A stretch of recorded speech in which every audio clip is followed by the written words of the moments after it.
Good afternoon, everyone. My name is Mimi Plochet, and I'm the Artistic Director of the Chicago International Film Festival. And it's my pleasure to welcome you all here today. Thank you for joining us for today's panel, Did You Hear That? Sound Design and Film.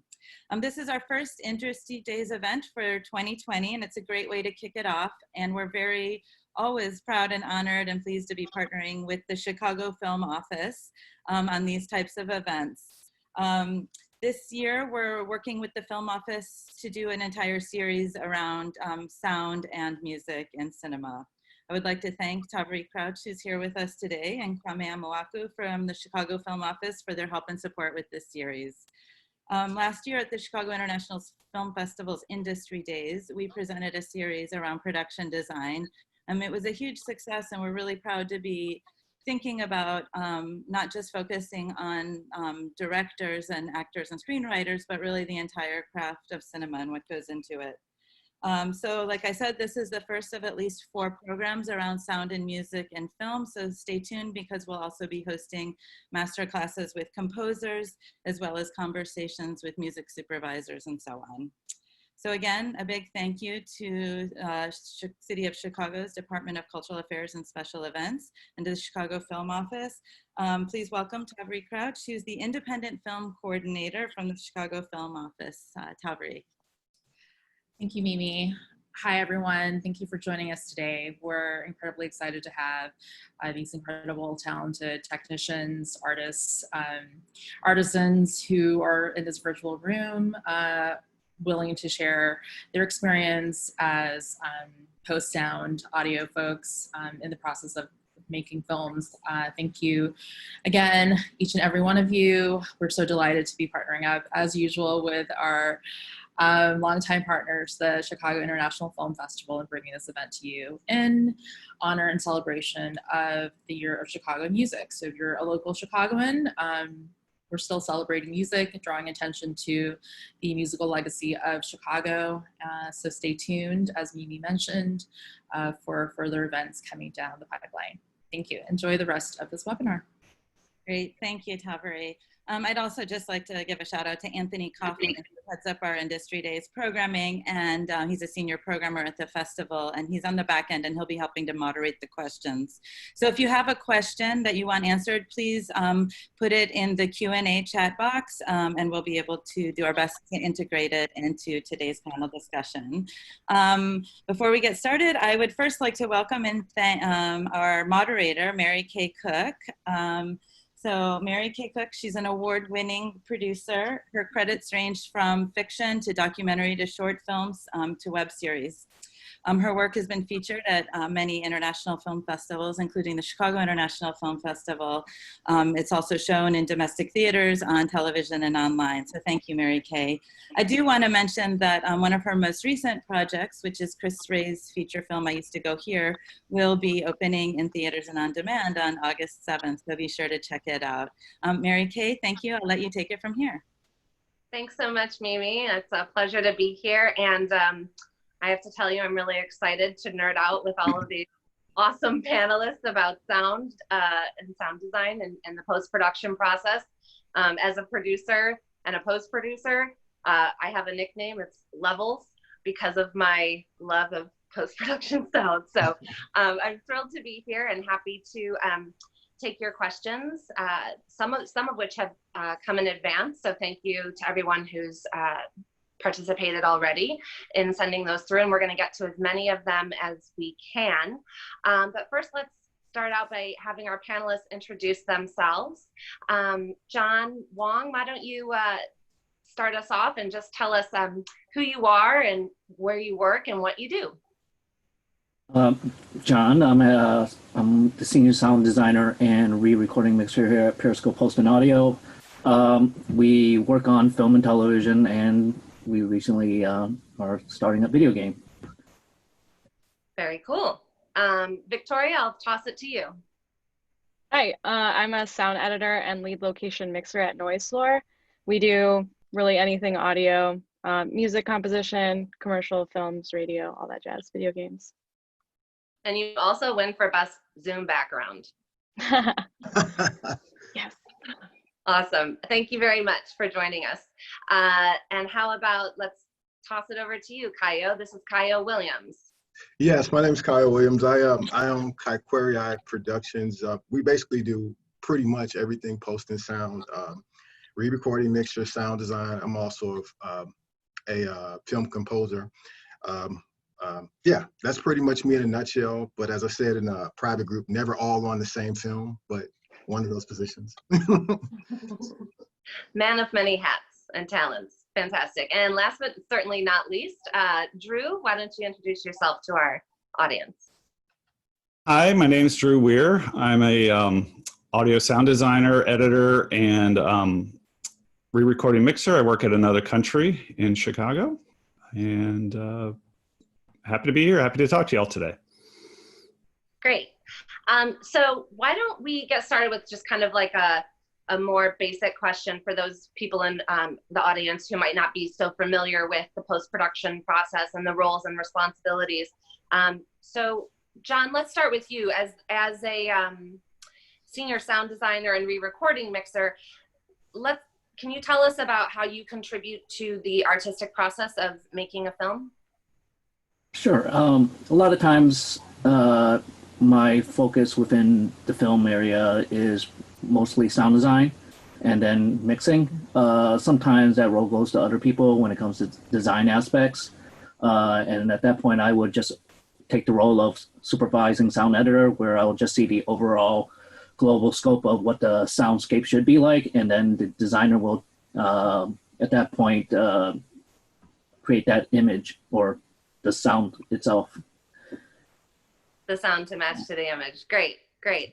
And Drew, I know that you also work in the commercial space, but I'd like to keep this more focused on film. So what is it that your role and responsibility is in contributing to the artistic process of creating a film? As far as sound designer is concerned, and I think especially working on indie features in the Chicago market, someone comes to a sound designer as sort of like the lead audio person on the whole project. They're often the mixer, dialogue editor, and I have several other editors that we work with as a team. But so we're kind of helping the sort of the stylistic approach, help the director get their vision together for the film and what that means and what the storytelling means with regards to what audio can bring to the table for that, and the emotional content and sort of how it fills in the spaces beyond what they've just been, looking at for months and months and even years editorial wise. So. Gotcha. And Victoria, how about you? Yeah, so I play, depending on like what the project is, like I do sound design or dialogue editing. And yeah, it's basically what everyone has said. You just try to help the story as best as possible, but with audio, and try to blend it all together so it feels like very immersive for the audience. Yeah, it's a huge part of creating the world. So yeah, very important jobs that you all have. And then Kaio, you're also a composer. So which do you prefer, being a composer and contributing artistically to the project that way? Or do you prefer, do you get more satisfaction out of being the sound designer? Once again, both, but not on the same project. Because I really think that every project needs a cornucopia of perspectives. Even if someone tries to, in my situation, delegate all of those responsibilities to me, I typically won't take them. I'll bring in other colleagues, because I think, jack of all trades, master of none for one project. That's kind of how I think, and it's best to kind of have, be soloed in on that one sweet spot, that they bring you in for. But to answer your question, I love sound in general. I consider myself basically an audio nerd. So I mean, I self-proclaimed audio nerd. So that's the best way I can describe it. But the roles I play, same as everybody else, whatever the project calls for, re-recording, mixture, and at times audio restoration, depending on how the deliverables are going to go. But I know that'll be asked about later. So. Yeah. So what's your work style like? Like when you're in the role of, let's say, composer? What's your work style like, collaborating with different directors and producers? Like, how do you like to attack a project? How do you like to figure out how the score is supposed to sound? Sure, basic process. You know, it's usually a collaboration between me and the director sit down. Sometimes, depending on how that project is structured, the producer will be in there too, depending on, you know, how much pull that director has. And, you know, we have what's called a spotting session, which I'm pretty sure all of my colleagues on this call are familiar with. And we sit there and we basically figure out, you know, what's the voice of the film? You know, how can I contribute to their voice? You know, and add to it and accent it. You know, the way I approach it when I'm playing that role, I think of composition as another character within the film, but one that should not overwhelm. It should be balanced with everything else, if that makes sense. Yeah, that's great. Yeah. John, I'll toss it to you. How do you, what's your work style collaborating with different directors and producers? A lot of times, especially with like first-time directors or filmmakers that we're working with for the first time, we like to have just a quick talk on not the spotting session itself, but just an overall feel of the style they're looking for and everything. You know, sometimes I ask questions like, what are your influences or something along that line, just so we have a better idea. Because sometimes with sound, the right words don't come out properly and it's interpreted differently at times. So if you can give me some of your influences, okay, it may be in that realm, but not exactly that style completely, because we don't want to copy what happened in that movie or anything, but it's just a certain style to it. And then with, like, you know, reoccurring filmmakers and stuff, and when they do certain things, whether it's a different genre or not, I think we know what they're comfortable with and everything, and so that gets a lot easier and everything, and we just go with it, and they tend to trust us more at that point, since we've worked on a few projects with them, and they kind of give us more free reign with things. Mm-hmm. Yeah, trust is a huge issue, isn't it? And in every role in making a movie. How about you, Drew? What's your work style in collaborating with different creative teams? Creative teams, you mean with regards to commercials, or just across the board with film and commercials? Or Yeah, I think across the board, because, you know, you have everybody's personalities are so different, and the different project needs, you know, the different there's different needs for every project. So how do you sort of adapt and adjust your workflow?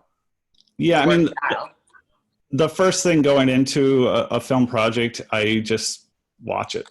I mean, without even a whole lot of discussion, if possible, you know, other than just, hey, you know, we do sound and you're interested and we're interested in working with you, and watch the film, get to know it, get to see how it's already speaking to you before we even start talking about the audio process and the spotting sessions and all of that.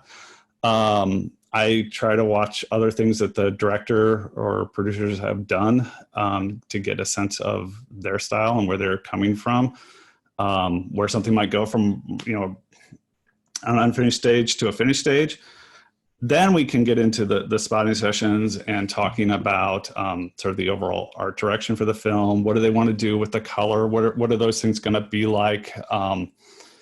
Reading through the scripts, are these surreal moments? Are they, you know, are they calling for sound cues, or you just want Foley and things to just make it feel solid and complete? Where's the score going to go? Who is the composer? Can we have a dialogue with them before we, I mean, and these are things that are kind of more specific to really sound design heavy things, but you know, sometimes if something's going to be very music driven or a scene and we know it and they're happy with that and that seems right for the film, there's not a whole lot of reason for us to spend, you know, all that time Foleying it out and doing everything. So that kind of stuff tends to come across in spotting sessions as well. So, I mean, that's probably my main approach. And then you have to kind of get to know people. And I mean, it is fortunate to be able to work with some people again and again. So you develop a relationship and how they want to work. But you have to adapt to what people are comfortable with and what process is working for them. Gotcha. Thank you. You're welcome. Victoria, I know you work in the gaming industry a little bit as well, too, right? So yeah. What would be the biggest difference between, you know, doing sound for a film and a game? It's just not linear, so you can't really work like from start to end on a video game. And when you're like creating sound effects for certain things like footsteps or like a big like weapon, you kind of have to like visualize it and maybe capture it like without sound and kind of edit to that and then put it in game. It's a little bit of a longer process, but it's essentially the same. You have to watch it with the video to see if it feels right. Gotcha. And in which genre do you feel you have more creative input? I would say like action, cartoony, like games, I guess are my favorite, but really like any game would be just fun to work on. So Gotcha. Cool. So here's a fun little question, and this should be like a little one-off. I call it the best, the worst. So the best thing about being a producer is that I get to say yes. And the worst thing about being a producer is that I have to figure out sometimes how to not say no, because nobody likes hearing no. So what would be a quick little, what's the best thing, worst thing about your job? John, let's start with you. I think the best thing is just the creative process when it's done and everyone's happy. When all the people that are put their efforts into it and it's done and everyone's happy and it's shown and the crowds and everyone appreciates it and likes it, and it's very gratifying. But like when it comes to the worst parts of it, sometimes sometimes the director or producer has a creative difference, and we're trying to find common grounds and everything, and where we can find that, it depends on, they want this louder, but we really can't go any louder. And at that point, we try to, find something to make everyone happy. And, I think the worst part is at times, especially with like television shows, the crunch of it.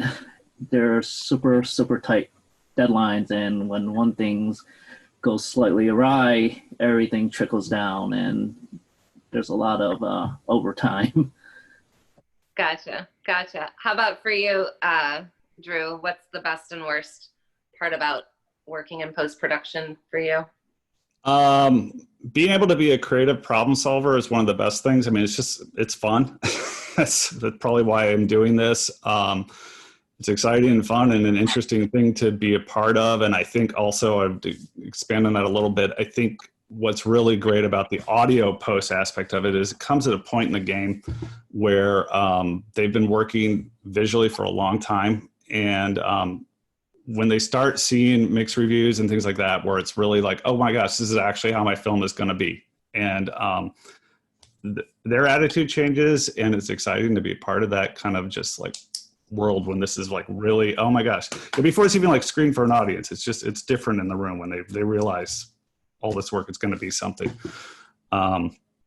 Worst part, unpredictable schedules. I think the tighter and tighter timelines to deliver something, to be expected to deliver something. And with a lot of the ways things are being produced these days, the media that is captured and then just being handed and like, oh, you could fix that, right? And we do have great tools. They're way better this year than they were last year, than they were 5 years ago. But it's always kind of like a shame. You're like, oh, I did all I could for it. But, it'd been nice if it was better quality going in, if you will. Gotcha. How about for you, Victoria? I would say the best is like collaborating with the director or whoever has creative say and kind of getting to like what they feel is right for like that scene or the film in general. And worst is probably like, turnaround time for for a film, or because there's always like festival deadlines and everything. So you have to get stuff done in a certain amount of time. Yeah, those are stressful for sure. Yeah. Well aware of that. And then for you, Kaio, what's the best and worst thing for you about your role in the post-production process? The best thing really, it's actually that I love about what we do is going on that creative journey. And it's always a constant evolving information exchange, because no matter how long you've been doing this, you're always learning new ways to get things done. You know, because you're that final, you're the part before the final, right? Close to the final, and it just has to get done. So just you know, just the constant knowledge you evolve in with problem solving. That's one of the best things I love about that, and the relationship building. You know, being able to be thought of as reliable, and being able to, you know, give someone relief towards a problem that they thought just could not be fixed. You know, and you fix it. The worst thing I would say, sometimes it is part of the job, but sometimes when you have to dig through communication, but at the same time, you know, you want to make sure you're not too technical when you're communicating with somebody that's not really as technical as you, to get them what they need. You know, and sometimes, you know, you want to make sure that, you know, that you're getting really good communication, especially when it comes to deliverables and what they're really seeking for output, the final result. That's pretty much it, which is not a really bad thing in a sense, but it just takes a lot of work sometimes depending on their technical level. Gotcha. Thank you. You know, it's interesting that we're gathered here today virtually instead of in person. Industry Days has been an amazing part of the Chicago International Film Festival, amazing programming endeavor. And you know, now we have to meet over the internet. So lots has changed, obviously, in this past year due to the pandemic and COVID-19. And so I'm wondering, how has COVID-19 impacted the post-sound industry overall, and your individual workflow? Drew, why don't we start with you? You can tackle one or both of those. I mean, affecting the industry, obvious. It's slowed everything down. There's not as much work. I mean, and I think primarily because there's not as much production. Those things got shut down.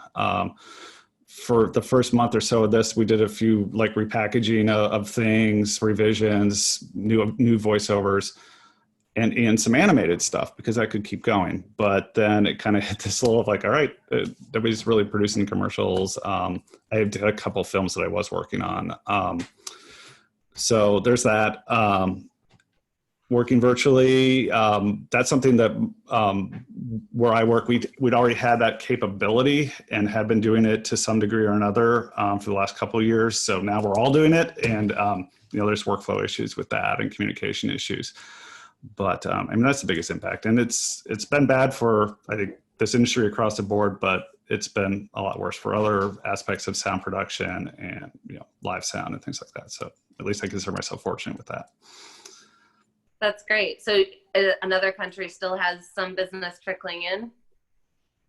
Yeah. I mean, we have 5 rooms and we're still doing stuff every day. So it's been great from that point of view. Yeah.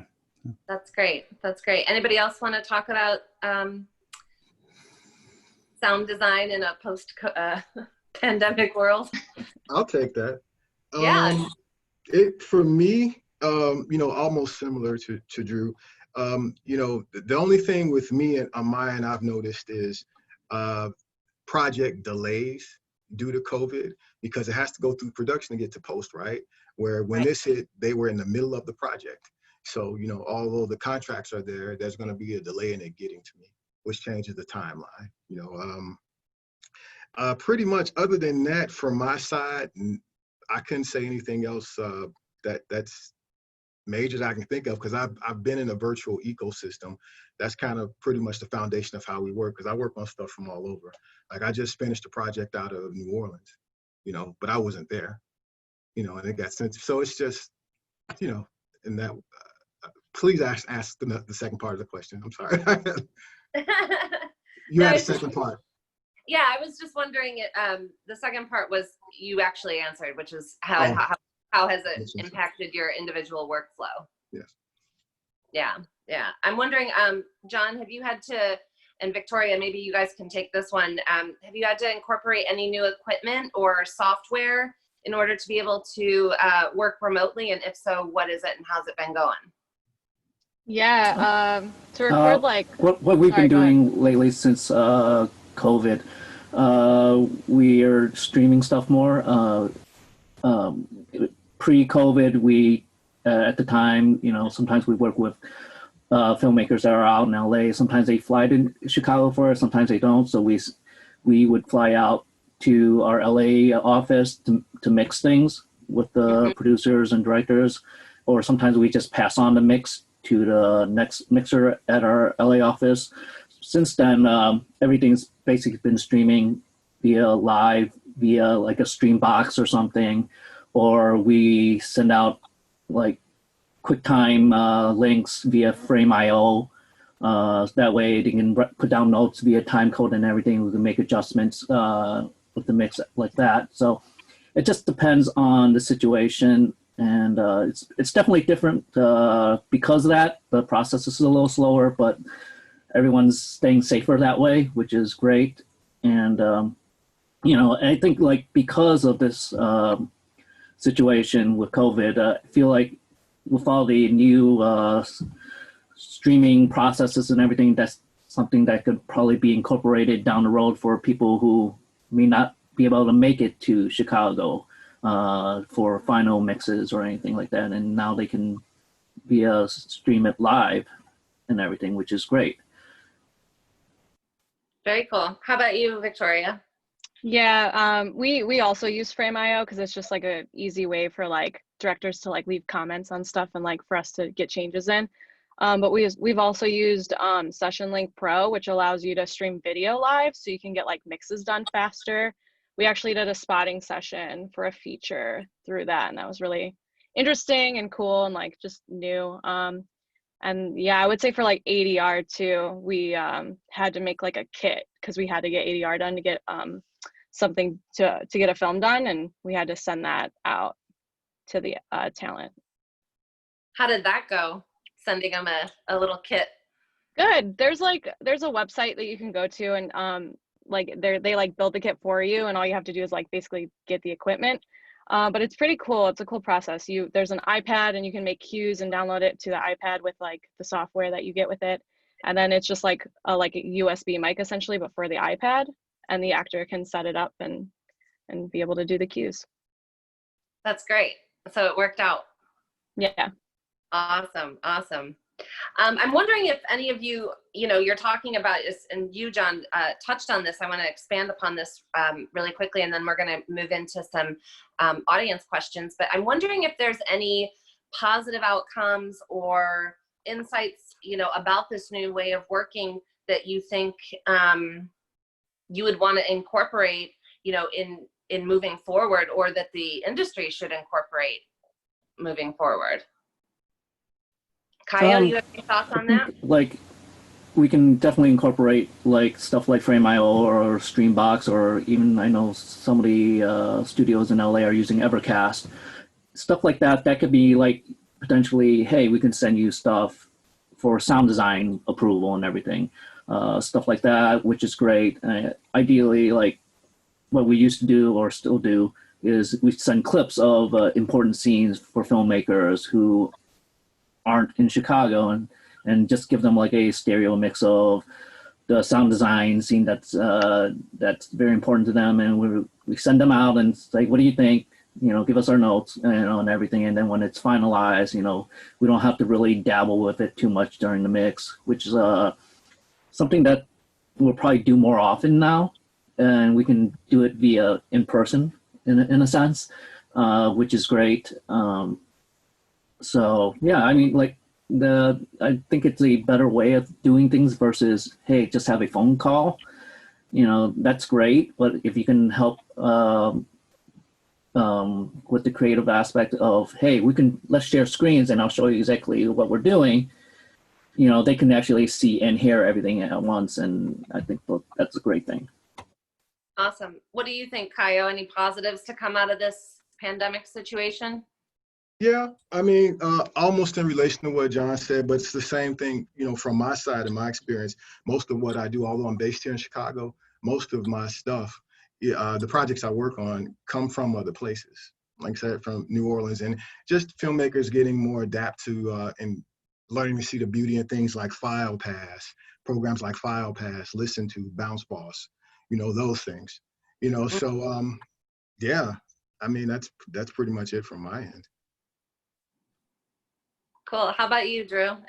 Anything that you see moving forward in a positive way?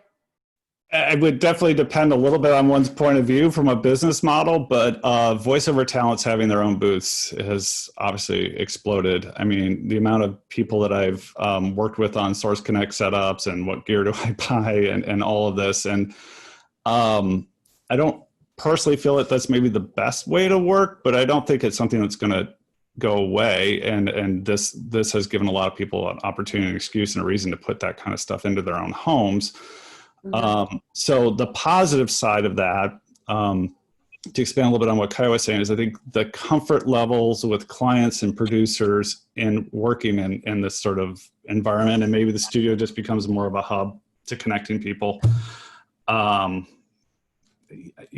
That's cheaper than plane rides. And, but there's, there's tons of issues with it, tons of quality control issues, tons of communication issues. But the idea that you don't have to mix a feature film in LA is fantastic for people in the Midwest. The idea that New York talent can stay in New York if they need to, that's all stuff that's the world we're in now. And this is just really kind of hit that home a little bit. Yeah, I wonder too about actors, becoming technicians and everybody, having a true working knowledge of how to use the equipment and do all of that. I mean, I certainly, my opinion is like, leave it to the pros, but it is an interesting question. If you're going to be asking talent, particularly if they're union talent, to, be doing somebody else's job in addition to, their voiceover, their acting work.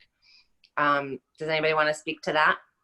Yeah, I mean, I got to tell you, you'd be surprised though, Mary, at how tech savvy, I wouldn't say you as meaning you, but people would be surprised how tech savvy talent has gotten over the past several years with everything becoming virtual. There truly really are no boundaries. Things like, for example, I don't know if anybody's familiar with Todd AIO.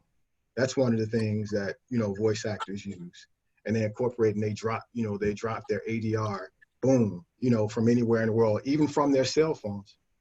Things and just, get it to you. So. Gotcha. I wonder about how much cleanup you have to do with that if it's on a cell phone. Yeah, that can be depending on, yeah. Yeah. Okay. Great. So let's move into some questions here from the audience. Let's start with here's a great one. Here's a great one to sort of kick us off. What's the difference between good and excellent sound design in an independent film? The difference between good and excellent sound design. You seem to love that question, Kai. Laughing because it's like a rabbit out of a hat. Like, yeah. It depends on what their vision is. I mean, because that question to me is so general. I don't know if that was that person's intent, but my other professionals on this call would like to speak to that. But based on the root of that question, it really just depends on their perspective. I mean, if you're talking about functionally and technically, of course there are some things that are technically wrong. If they don't work for an actual theatrical or clean experience. But if you're talking about artistic, that can go several different ways. Well, let's talk technical. What's the difference between a good independent, a good sound design on an indie film and an excellent one, technically speaking? What are some benchmarks? Good production audio. That would help a lot. In fact, I think that's the key for me. You have good production audio, you're spending less time in post with your dialogue editor trying to clean up all that audio that's, that there's a generator in and everything. And, oh, you're shooting on a train.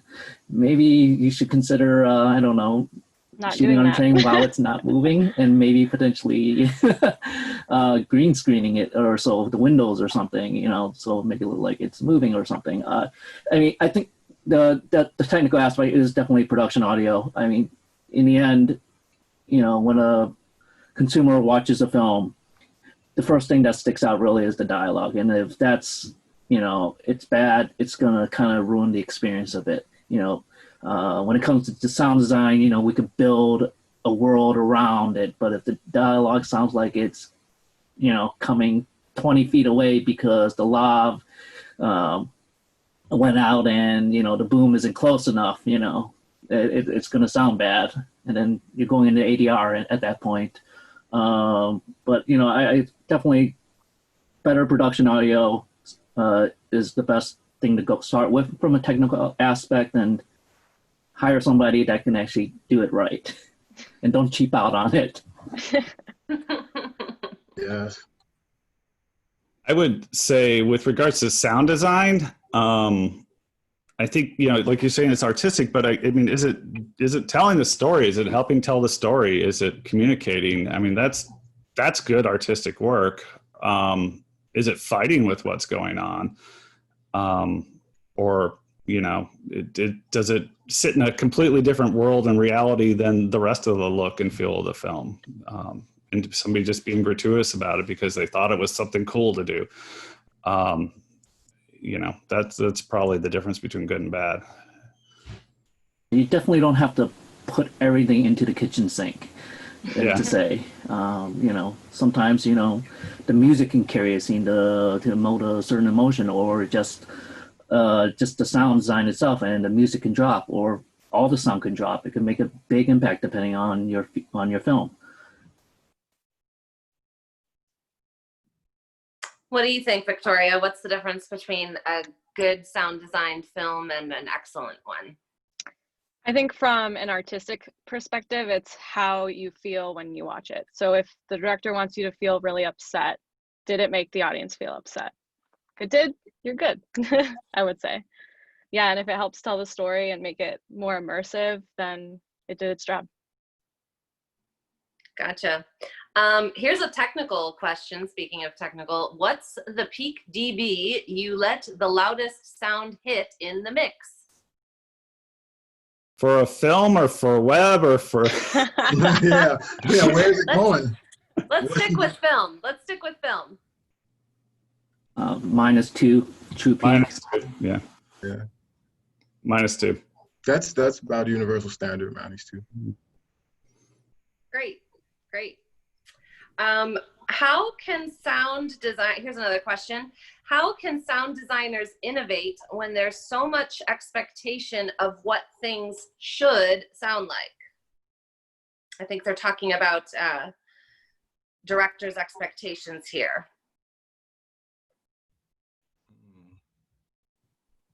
Yeah, I think that's a hard question. Yeah, it's a good one. It's hard because if they want it hyper real, then you can't just have someone brushing their teeth. You have to affect it a little bit in order to make it fine for the audience to feel comfortable watching. Yeah, I think it just depends. Yeah, what's the goal of that scene and what's happening in it? That's kind of open-ended. Mm-hmm. It really does depend on what are your creative goals. So. Gotcha. What do you think, Drew? I'm trying to think about the question a little bit deeper. I mean, innovating can mean a lot of things. I think one thing that I try to do to innovate is record our own sounds and not just rely on library or I think when you dig deep into something as somebody who's a sound designer, director may know that they need footsteps there. And there might be some obvious cues as to what those footsteps should sound like, but it's kind of our job to give it that extra layer, to think harder about it and give it that personality that carries through the whole film, that it enhances the character. right? It's something simple. It's a footstep, right? But within that, there's a million reasons why it works, why it's helping, why it's not helping. And everybody's going to have different opinions about whether or not they like it. But you know, that's what you're there to do, is to kind of dig into what's the subtext of what's going on. Where's the chance for sound to enhance and kind of just work a little bit harder, maybe even if it's only in the background, it's very light to what's going on. Yeah. Great. Moving on to some questions here in our Q&A box. Keep them coming, guys. What are some tips for getting the best ADR? Get it right on set. Yeah.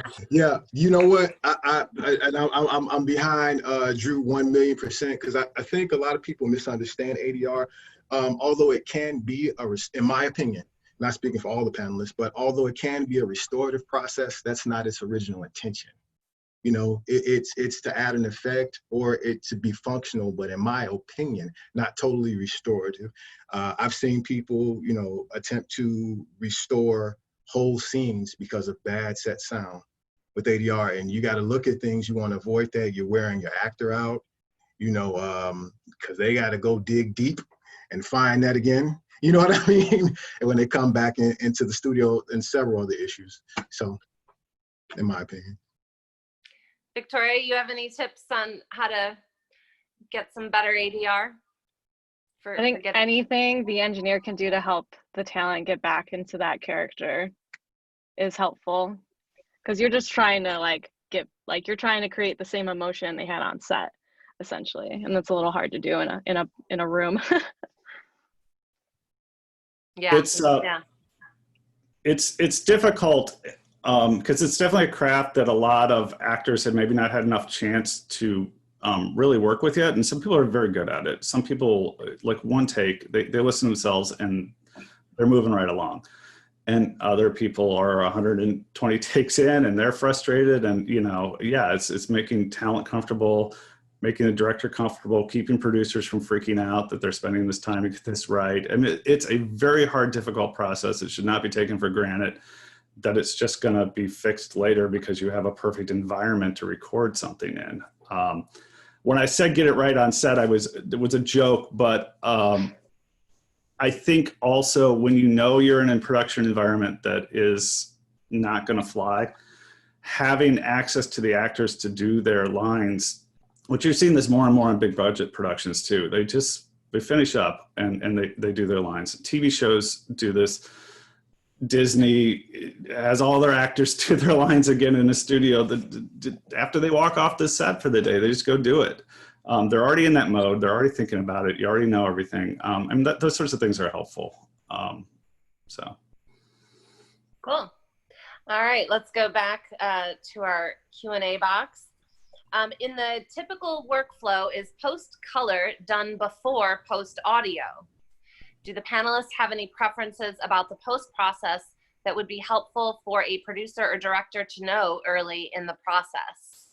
Looking for what are some common problems that could have been avoided if people had done things differently during production? Well, I think you've spoken very eloquently to that. So who wants to take this one about post-color and post-audio workflow? And do you have any preferences about the post-process that would be helpful for producers and directors? I can tackle that for a bit, since I have some actual experience with that currently. Ideally, I mean, a lot of times for us, color and audio happens at the same time. For me, color doesn't really affect audio too much until they start doing weird things in the color scheme of things, whether, you know, say potentially a character's having a panic attack, and then, you know, there's these warping and color changes within, you know, the video and everything. And at that point, I potentially maybe get a little more involved beforehand. Like the film we just are currently working on, that it has just finished their color session. I was in there during the color session talking with the director and the producer about how the sound design is going to shift as they're changing the color, you know, out of a whim because, hey, this is great. Let's try this really quick. But wait, this might affect sound design. Let's bring in John to check it out and see if they could do something with this. I think that's great that they can have creative ideas during the color sessions. But I think it's important to notify the audio people as well. Lucky for us, the color person is literally across the room from me. So that happens well. And I think personally, like, communication is key when you're working on a film. It doesn't matter if you're, the colorist is at another, a facility. If you're doing something like that, maybe it should cross the mind of, whether the producer or the colorist say, oh, you know what, this will affect audio. Maybe we should let them know about this beforehand before you come into the final mix, and then you just upload the final color into your Pro Tools session or Nuendo or whatever else, and you're like, oh, what did they do here with the color? Didn't know anything about it. And now you're, trying to create something during a mix session when you're supposed to be mixing versus sound designing. Gotcha. What are your thoughts on that, Victoria? Let's toss it to you. Yeah, typically they're done at the same time. I feel like I never see final picture with color when we're mixing or doing a film. But I think it's good to know and see it. So if they have stills or something from a scene of just samples, it's always good to know what the final product's gonna look like, because like John said, it might affect audio in some way. Kayo or Drew, any of you have any advice to producers or directors? I would expand. I think having color would be fantastic. It's not possible.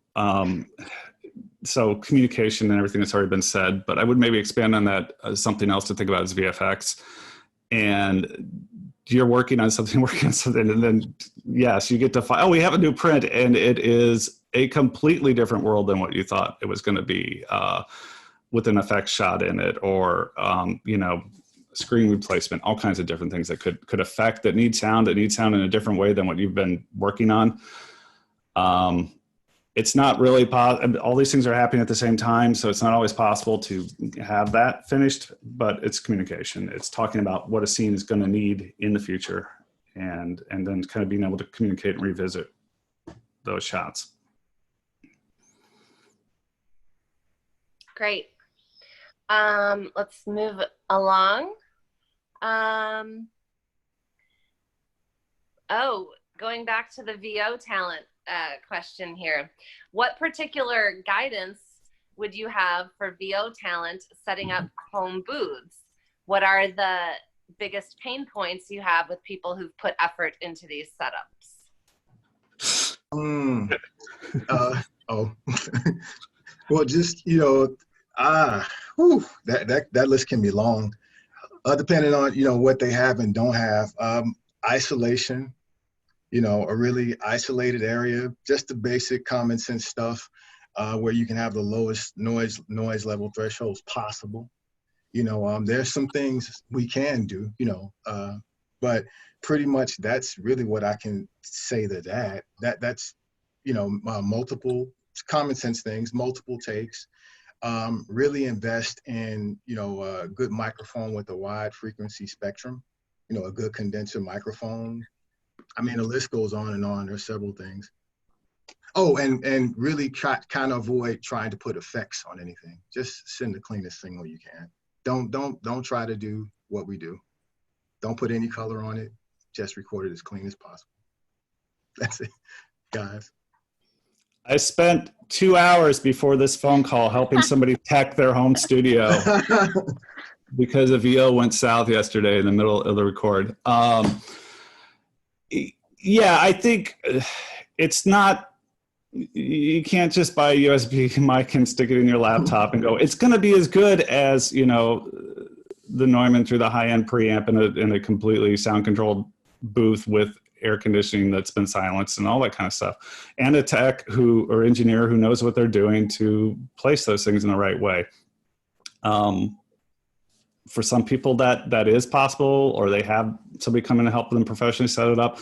A lot of others don't. Being realistic about with the producers of what your capabilities truly are. I had a record where they swore up and down they had a home studio and it was going to be great. And we got into the session and they were speaking into their laptop and in a closet. And it was like, okay, fine. But now the producer's upset that it's sounding this way. And, so we try to do tests and things like that just to be sure it's going to be something that is workable for the project's needs. But beyond that, it's not cheap to set that up at home. I mean, it's to do it well, and especially when you start talking about isolation and stuff like that, it can be several to many $1,000s of investment. Yeah. I mean, everybody's doing what they can right now. People are recording stuff on their phones, but realistically, if you're trying to do that for real at home, it's a serious investment of time and money.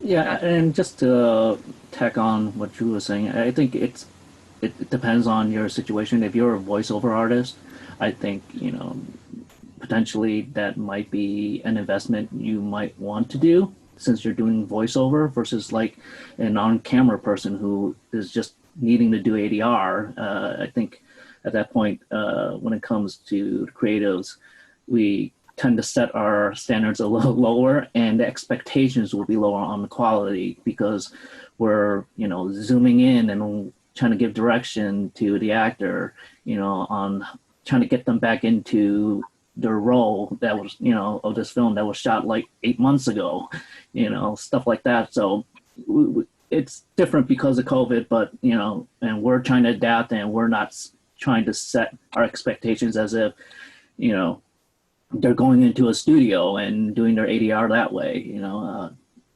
So, I think we're all adapting and trying to make the best out of it. Mary, I have one more tip because I want to make sure sometimes, and please pardon me, guys, when I'm in a realm of other technical people, I'll tend to speak too technical sometimes, and I apologize for that. When I say color, for those that don't know, I know my fellow sound people know, but when I say color, just send it in as dry as possible. No EQs, no verbs. Don't put any of that on it.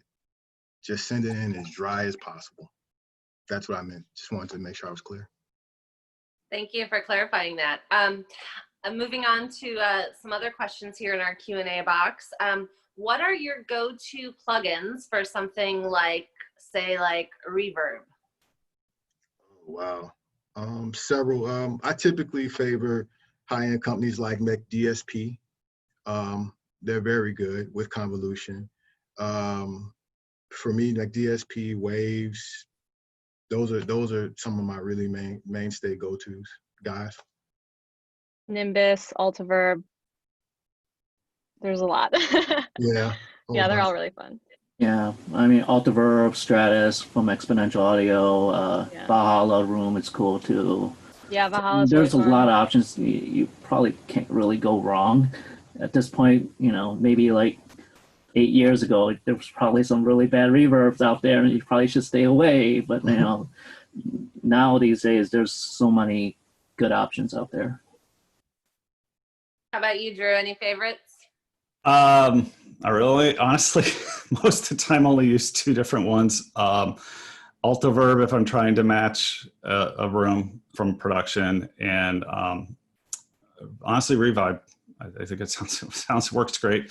Been using it for years. There is other stuff. There's all kinds of things, especially with Atmos and things like that that are happening. But I think when something is a lot of reverb, like it's a sound design element, and a lot of the synth softs and things like that have ways of kind of manipulating that.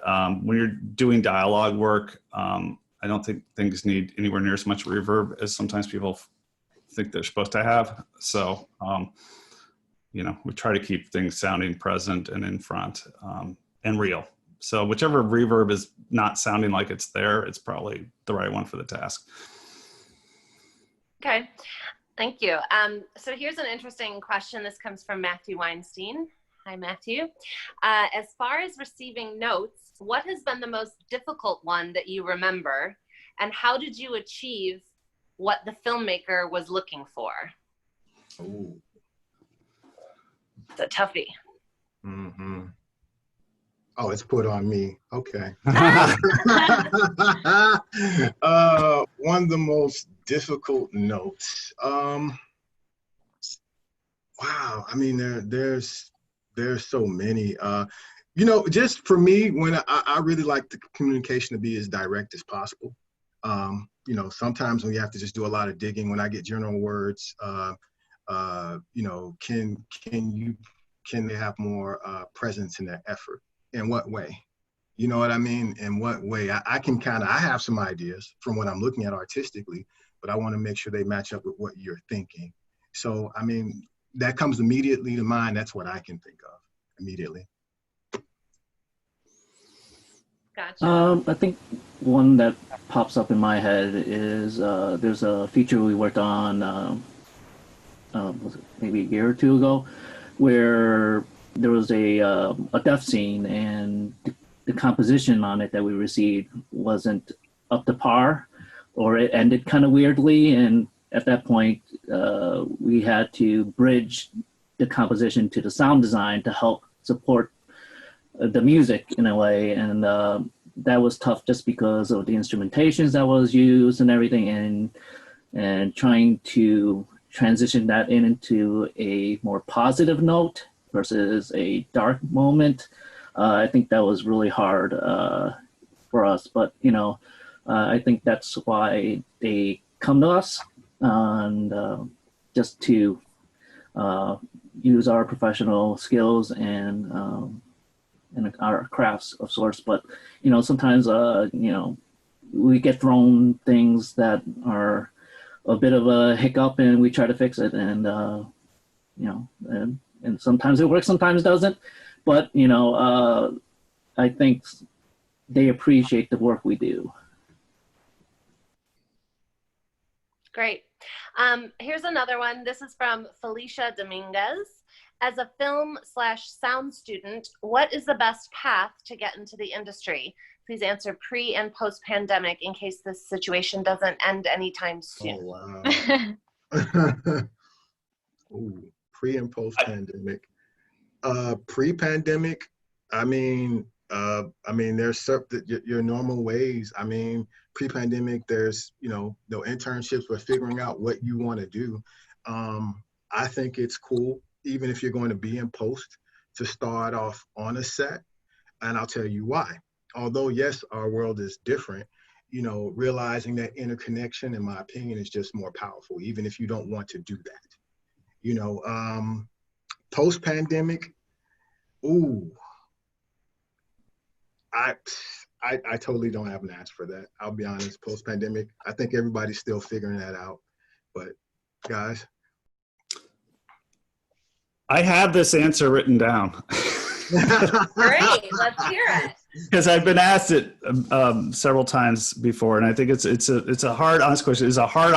It's a difficult industry to break into. There are a lot of talented people coming out of a lot of different programs and schools, and what your knowledge of software and equipment and gear and stuff like that is all fantastic. There's probably also somebody out there who just finished the interview who knows more. I mean, it's just a reality. You're going to impress people, and you're going to get opportunities if you are diverse in your capabilities as an artist, as an engineer, and working on your communication skills and relationship building, and just honestly being an interesting and thoughtful person to work with. Those are the things that are going to strike people the most.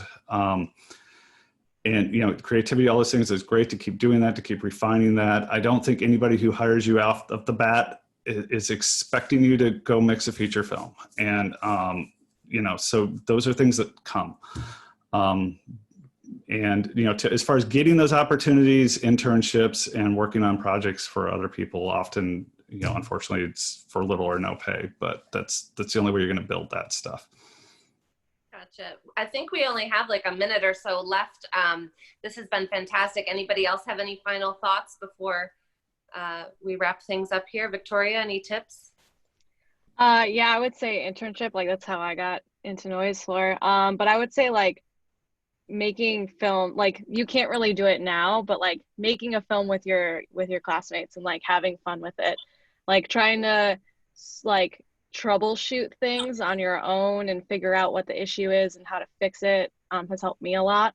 Like I worked as like a help desk when I was in school, and I would go around helping people in like the studios, figuring out like why they weren't getting like signal and stuff like that. So like I think anything you can do to like have fun with it and still like practice the craft would help you. And John? just quickly, practice your craft definitely. And post-COVID, it's been really hard, especially since we don't even have interns at this point because of COVID-19, and we're not even sure if we're going to have some in the fall because of the situation. But I mean, post stuff online, send us stuff, your reels and stuff, and break it down of how you did it. Oh, here's the dialogue, and then I'm layering, and the sound effects, and then I'm layering these things on top of it so we can actually understand and see what you did and everything, you know. And that's great for the craft and everything, but in the end, like Drew said, it, you know, it's the personality. How do you mesh with everyone? You know, you might be the most creative person ever, but if the personality doesn't mesh with the team, it's not going to happen. You know, I think you have to be aware of your surroundings and how can you adapt. You know, as an introverted person, I think you need to just be a little more extroverted, or if you got to just gauge the group really, you know, and I think that comes with time. Gotcha. That's I think a great way to end. That's some excellent advice. So thank you, everyone, and stay tuned for more from Anthony and Mimi and everyone over at Industry Days of the Chicago International. Thank you for having us and putting this panel together, as well as the Chicago Film Office. Thank you, Tavri and Kwame. Really appreciate your support. And yeah, I guess if there are any other further questions, I would encourage people to reach out and get in touch directly. This has been wonderful. Thank you, John. Thank you, Drew. Thank you, Victoria. And thank you, Kayo, very much. Really appreciate the insightful and sometimes very technical advice and expertise that you all have brought to the table today. And for our audience, I certainly hope that you have learned something here today and have found some inspiration as well. So I would just like to say thank you very much again for joining us. Thank you. Oh, Thank you. Mary Kay, can I close with one last thing? Please do. Wrap us up. All filmmakers, there's a documentary I really want you guys to watch if you really want to understand what we do better. And I think it'll help you make better decisions when it comes to that part of our process. It's called Making Waves. It's a documentary on film sound. Excellent. Francis Ford Coppola, George Lucas, a couple of different people in it. I think anybody that's not just sound people, but filmmakers, watch that documentary. You can find it on, I believe, Amazon Prime and some other distributors, but it makes what we do make a lot more sense. So that's my closing. Awesome. I have no idea how to turn this thing off.